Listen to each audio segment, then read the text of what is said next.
Hello. If you stumbled upon this recording, then you've discovered a brand new vehicle for my thoughts, for my feelings, and for things that I've been thinking about for a while. I'm sitting really close to a mic in my room, ready to just divulge into a lot of topics that have been on my mind. So, sorry if you hear a lot of breathing, a lot of movement, a lot of imperfectness. Seems to be something of the order of the day. But yeah, no. So I just wanted to get into some stuff. Maybe have some kind of like intimate conversation with you. Whoever you are and wherever you are. I appreciate your time. Thank you for clicking on this. I will make sure to make it worth your while. Whether it be with candidness or just straight up rawness. And it's kind of difficult to do this because I'm used to some kind of level of perfectionism. But at the end of the day, I just wanted to approach recording into a microphone with a different level of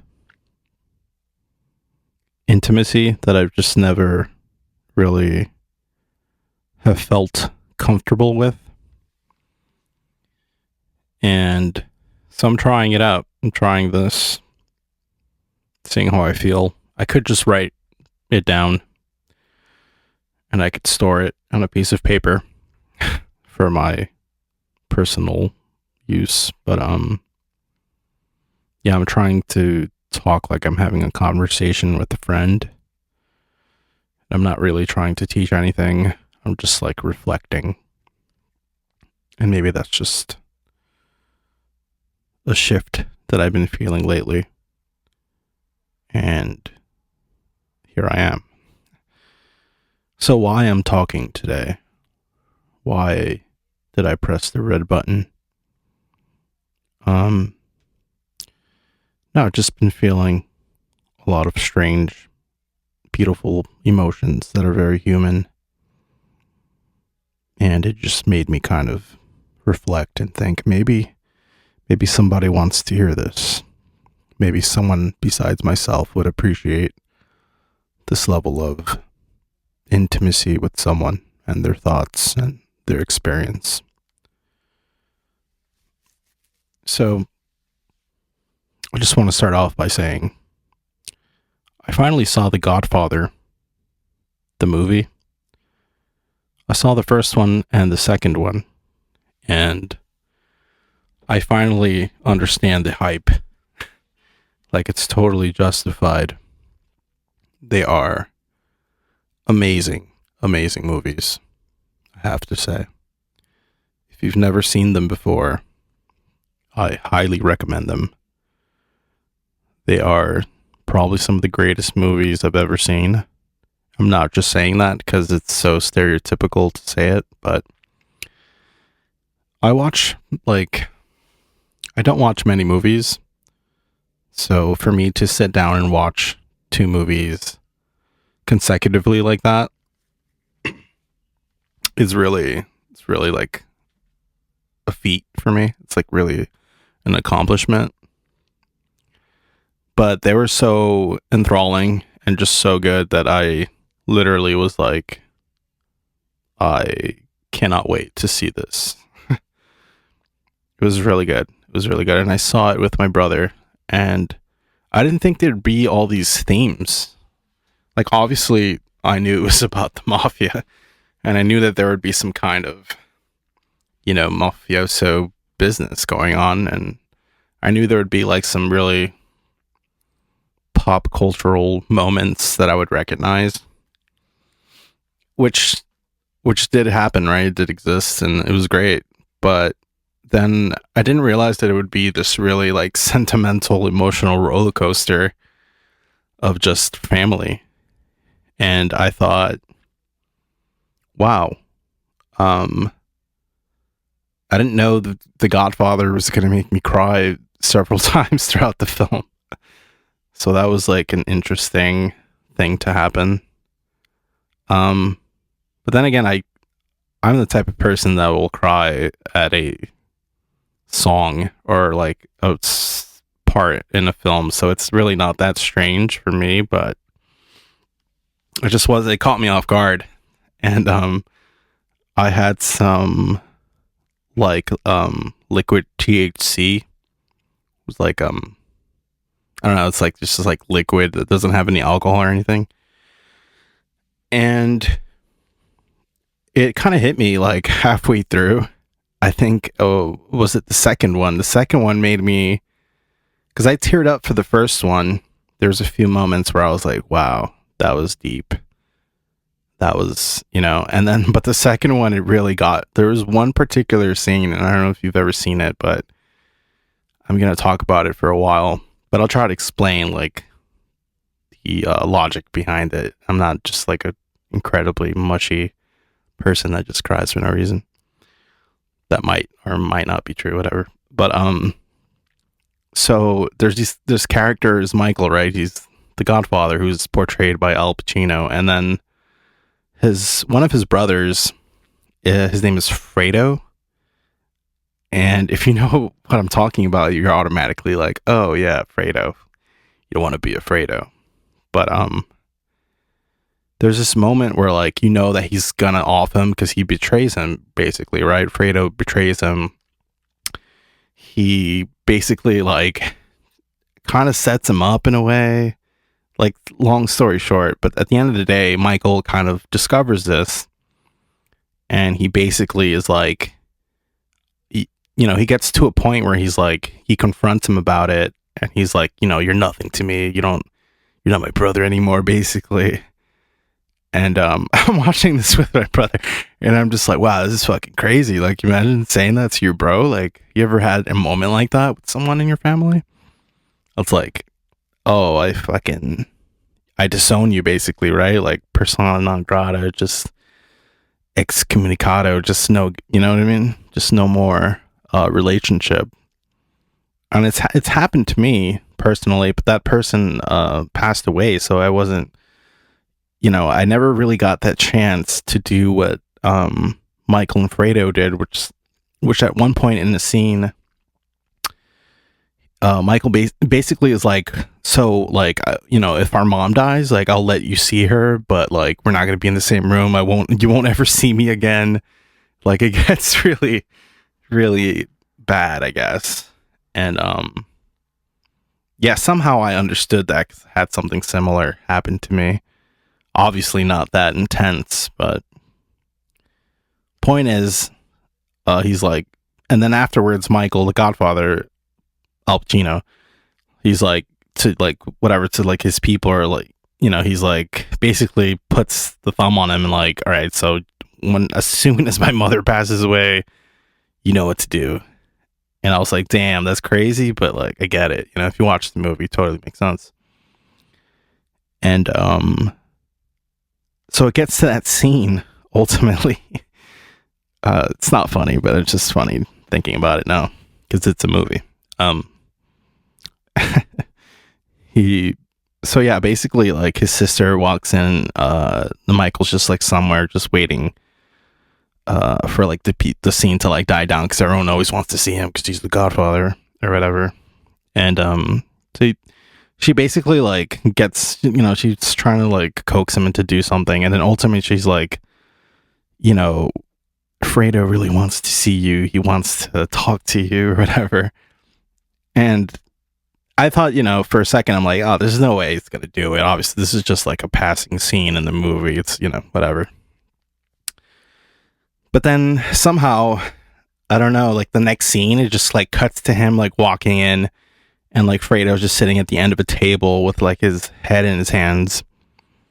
And then in walks Mikey, the Godfather, and like embraces him.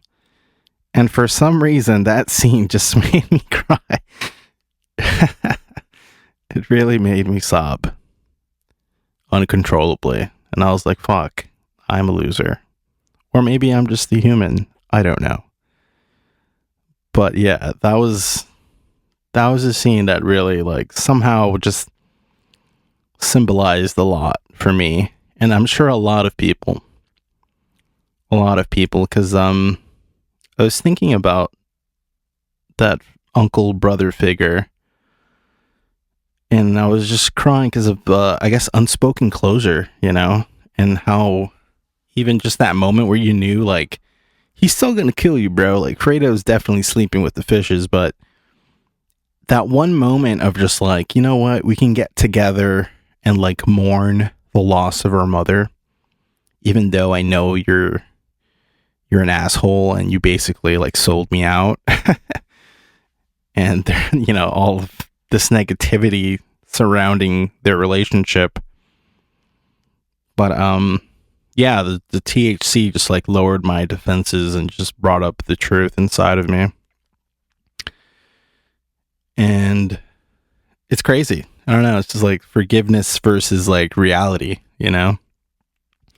Like we all think sometimes that we live in this magical world where everyone just gets along and it's all lollipops and rainbows. And then the reality is that there's like so many complicated feelings and emotions that you just, they overcome you, or they just exist, right? Whether we want them to or not, they're just there. With like passing time, it's just, you just realize like, wow, all these things exist.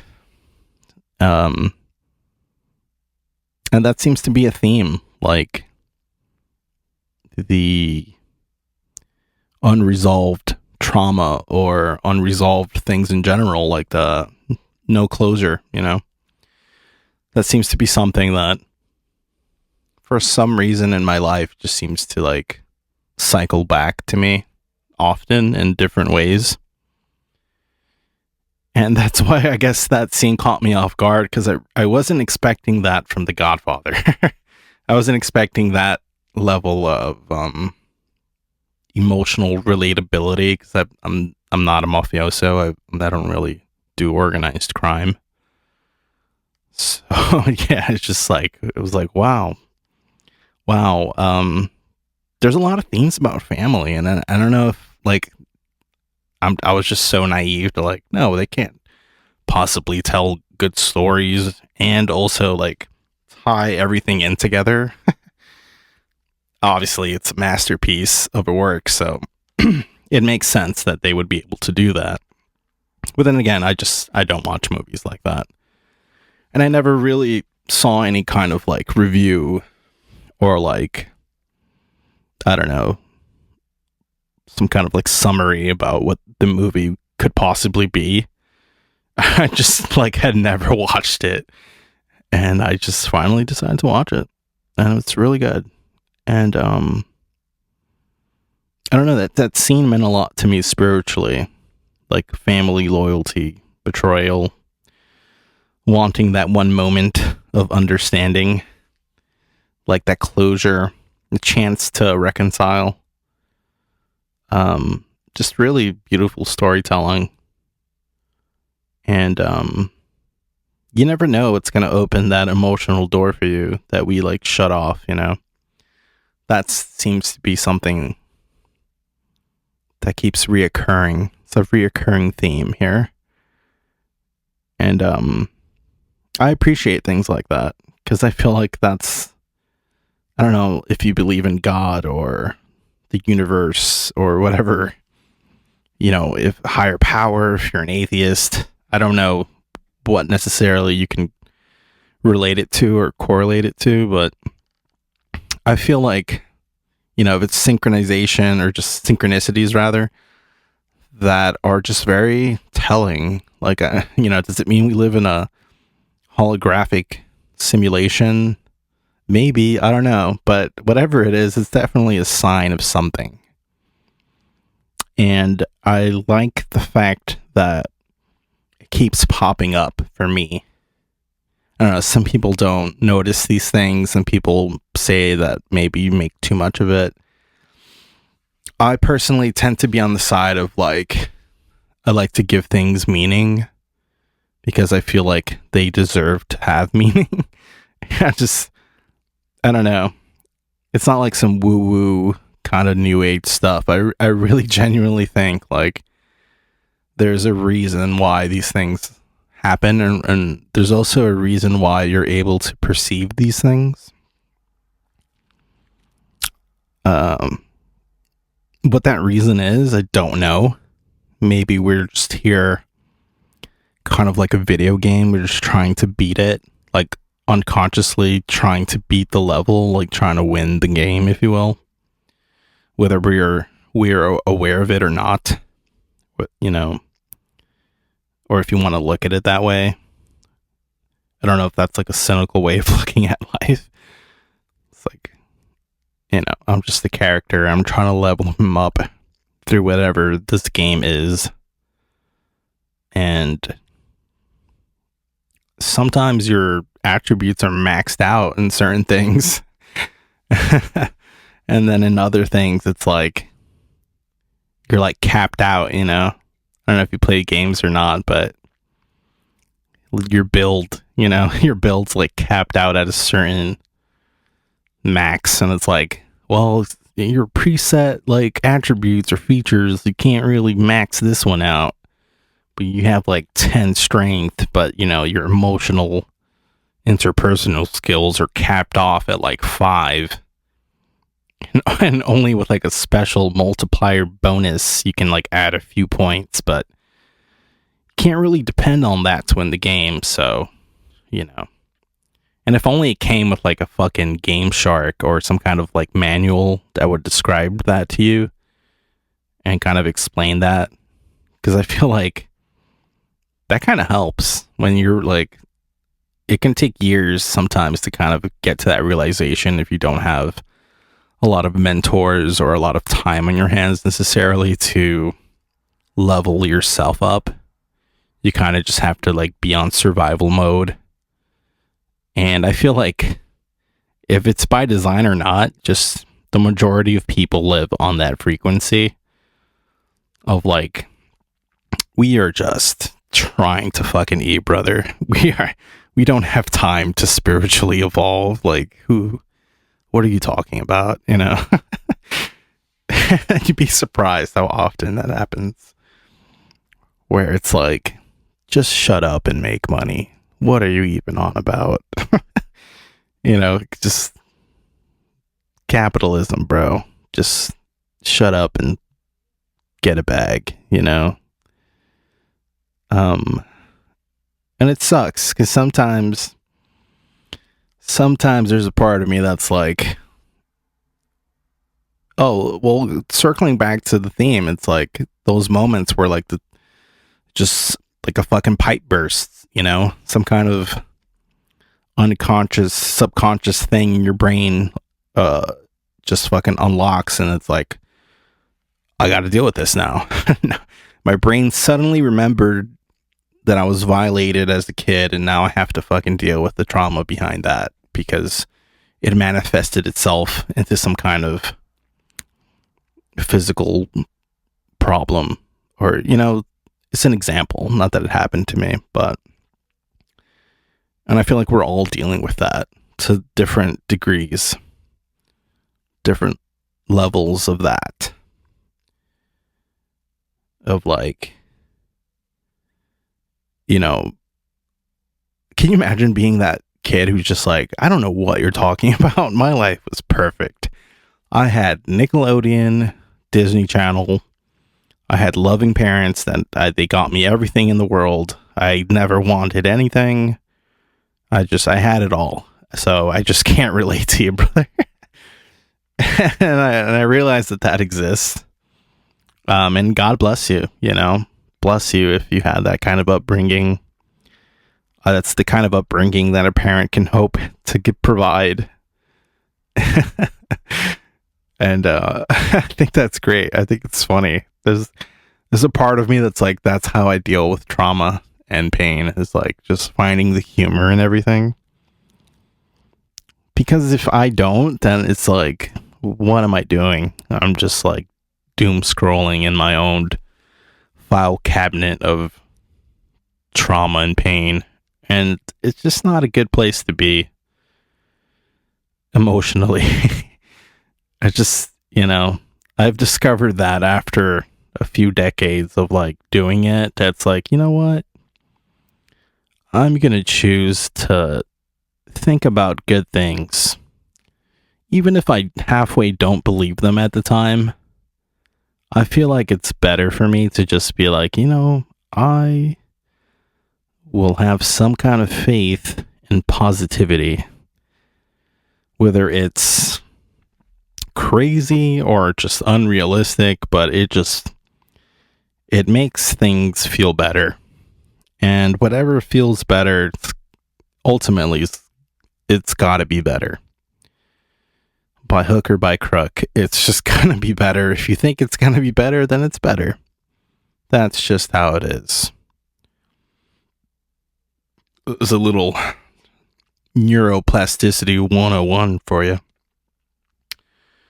And that's how your brain works. You're welcome.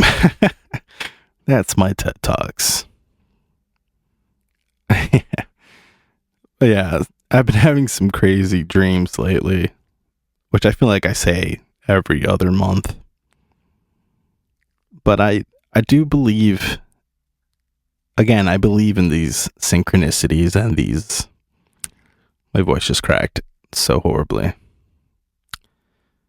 I'm going through puberty still. I believe in symbolism and metaphor, especially when it comes to like the humans or just life in general.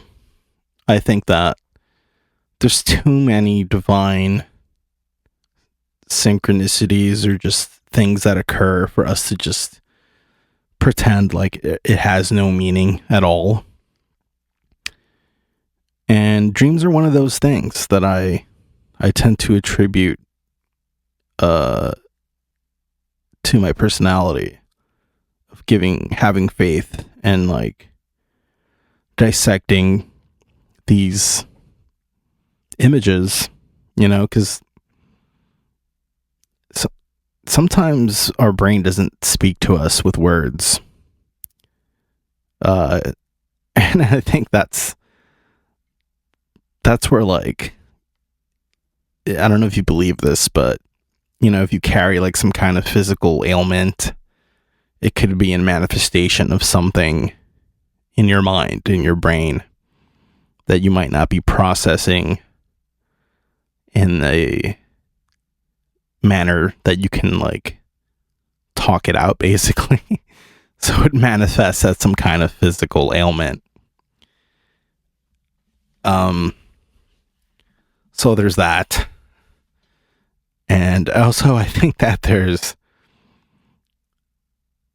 that basically our spirit, or whatever you want to call it, or energy, or I don't know. People call it subconscious, your ego, your higher self, whatever. If you can tap into that and kind of, write it down, basically like recall these dreams or these images, there's usually something there. And I think that it's not crazy to believe in them. Like there's something there. And I had a crazy dream the other day.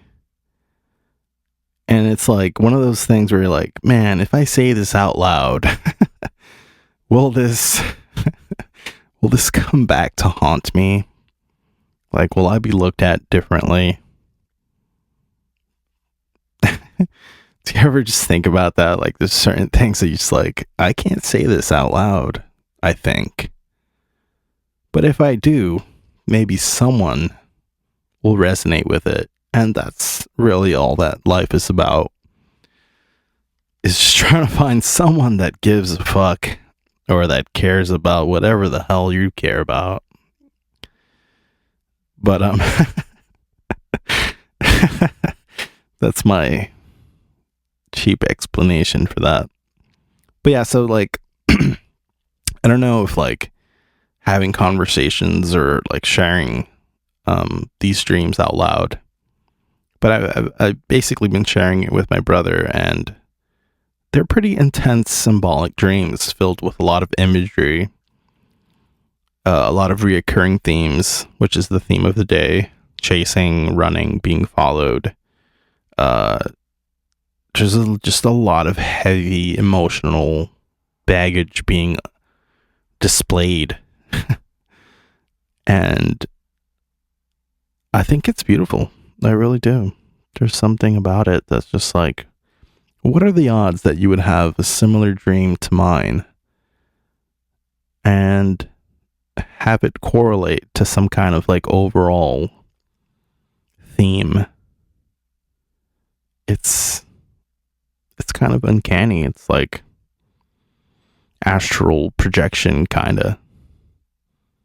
It's like we're kind of synchronized in our frequency, even if we're not really like talking, but we're like somehow telepathically connected, whether it be like spiritually or maybe proximity or something. I don't know, but I don't take these things lightly. I take them as like signs of transition or awakening to some degree. But yeah,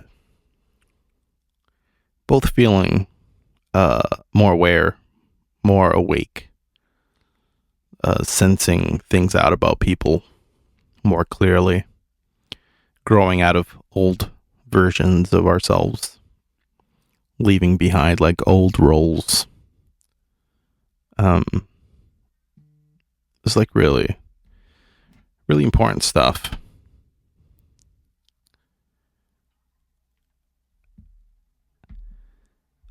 And as a result of all of like this movie watching and just, I don't know, I guess life living, at some point, it kind of just made me realize that certain people,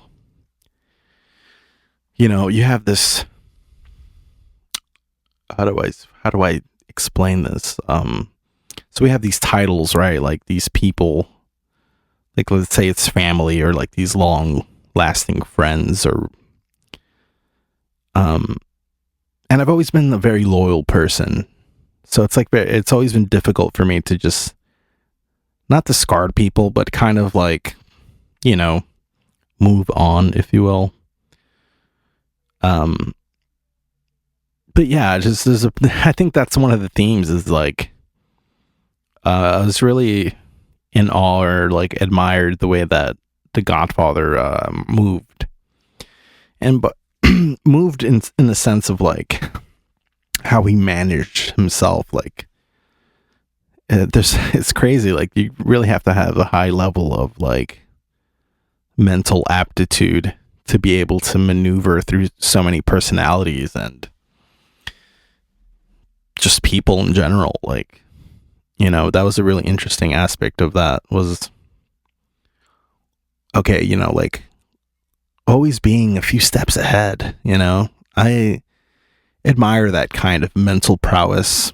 I think that's really fascinating, because ultimately there's this idea or this concept that like the brutish force and like unrelenting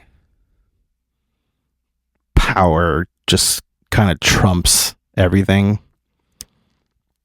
And though I do believe that there's certainly a part of that is true, I think beyond that basically working smarter is always going to be the person that works harder. if you can feel that, because there's that part of everyone that's like, well, I'm gonna grind really hard and I'm gonna do more and XYZ, which is good. That's good. That's a great mentality to have, productivity and just management of time and things like that. That's great. But it's never going to beat the guy who has like automated systems down packed and the experience to work smarter. It's like you trading time for money, and the guy's trading he's not trading, he's leveraging his skill and knowledge. And that right there is powerful. But going back to the discernment, right? The discernment that the Godfather was portraying, or displaying rather, in those movies, it just made me realize that mentors, that family, the way that his father chose him as opposed to his brothers to be in charge, there's something about that. There's something about being able to have that vision, that ability to see things. Some of them were obvious, like his one brother was like the violent bully type, and it was like, obviously he didn't have the right tools to be in charge, and that makes sense. But also, for some reason, that aspect stood out to me the most, of like, who has the wisdom here? Who has the fucking mental aptitude to be able to handle it, to solve these things, to stay composed, to articulate what they need to articulate in the moment? It's like these certain qualities of like leaders, some of those things are, we don't look at them. They're not as like sexy as like, the Genghis Khan kind of energy of like, pillage, take no prisoners. You know what I mean? Like, so there's something really appealing or intriguing about that kind of archetype of like the thinker, the wizard, the king kind of,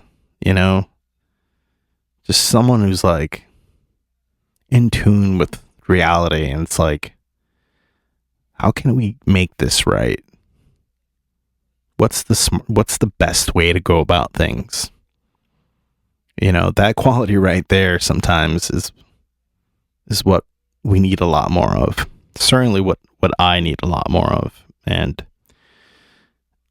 I'm really glad that I was able to see that. It was really inspirational. And that sounds so like stereotypical, but it's certainly a lot deeper. And I think it's like, there's a lot more to it than like a movie like Scarface, for example. Comparison is the theft of joy. But at the end of the day, I'm just like, I slept on it. I slept on The Godfather. And I'm just glad I was able to see what it really was about. Let's see what else I got here on the docket. I'm just trying to go through some topics here. Girls make people uncomfortable. Yeah, no, I think I touched a lot of the pause, if necessary. A lot of the themes that I was looking at there. Let's see. Yeah, becoming the protector, the conscious one. Oh, breaking old patterns and that weight of responsibility from always looking out for the family. Yeah. I think there's something about that in the movie that kind of spoke to me. I'm sure everyone thinks they're the main character, as we all should, right? It's like, who hasn't identified as the Godfather or the leader, the prophet, the one, Neo, Matrix? No. But I think there's something about that, because I've met this certain kind of character that's like, let's say they level up, they get all the, you know what I mean? They power up. They got the bankroll, they got the goods. They learned whatever it is. But then they don't look out, you know? They just boom. It's kind of like the lone wolf. And that's cool, you know, I get it. There's times you got to just look out for you. Totally get that. But I always feel like there's something more special about the one that lends a hand down, or the one that throws a rope down. You know what I mean? There's something about that person that's so much more cooler than just like, well, I fucking escaped and I never fucking looked back. That's cool too, but something about that trait, and I don't know if it's because of like, that's just maybe some kind of generational traumas that are passed down on me, abandonment issues and people not showing up. But that aspect of being someone who's always on the lookout for the fam, that's something, you know, that's like a teacher, that's a mentor, that's someone that made it out of the hood, if you will, that made it to the top of the mountain and then like went back down and got some other people and helped them out and kind of taught them the way. There's something about that.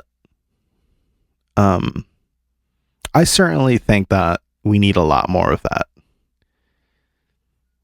By we, I mean like just people in general, man. We have too often, like, we have this thing that we idolize people and we look at them from like this viewpoint, you know, where of like, wow, they did it, that's so cool. We look at them as so far removed from something or someone that we could be. And I think it's just so much better if you have someone who's like relatable still, who's still in tune with reality, and it can say, you know what, I'm just a human. I'm just a dude, just like you and everyone else. Yeah, sure, I have all these nice things and I managed to figure things out, whether it's through the grace of God or just hard work and dedication and discipline and just having the right things, you know. I think it's part of like what kind of fuel got you there. Like if the fuel that got you there was negativity and anger, hatred, basically, there seems to be those are the people that just like, it's all me, you know what I mean? Like, I did it, I don't care, had nothing to do with no one else, it's all me, bro. I don't know, I don't respect that. Does it matter? Not really. Not really, because at the end of the day, they're sleeping in their plush condos and, you know, doing whatever they got to do to fulfill the void, to fill the emptiness in their heart. But I don't know, I think about that, you know. I guess that's affecting my character at this stage, at this level, where I'm like, I can beat the game and watch the ending credits roll, but there's so many more side quests. I gotta make sure that not just me, but like the people that helped me win as well, you know? And I can only pray and hope that the other generations coming as well have that sensibility to them. Because ultimately that's what's gonna improve life for everyone, improve the situation for everyone, when we realize like the selfishness is hurting. It's hurting a lot of things. But yeah, I guess this is part of my evolution, sharing this to help others going through the same thing. Just trusting the intuition, trusting the higher powers that got me here. And with that, I think we're going to close it off. If you actually stayed tuned to this whole entire transmission, then you're so much more ahead than the average person. No, just kidding. But yeah, I wish you the best. I hope we can do this again.